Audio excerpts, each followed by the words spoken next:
Sou representante da Casa de Candomblé, Ileolá, Ominhaxé, Opoaracá, recentemente tombada, né, como patrimônio histórico do município de São Bernardo do Campo.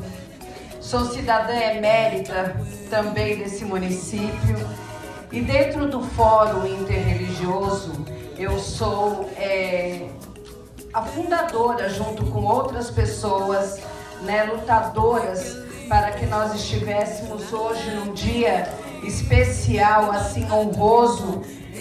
O senhor secretário, né, Márcio Elias Rosa, o que acontece hoje aqui para nós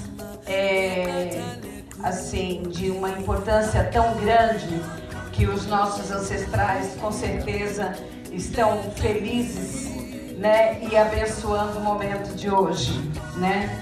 E eu, nesse momento, eu quero cumprimentar e tomar a bênção ao Umbanda, ao Candomblé, a Quimbanda, o Molocô, Nagovodum, Xangô, Xambá, né? Angola, Queto, Jeje, Ifá, todas as religiões de matriz africana, todas as religiões que nos representam junto aos nossos ancestrais.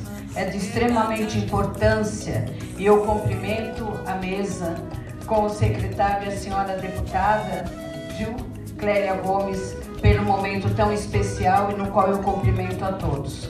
Boa tarde.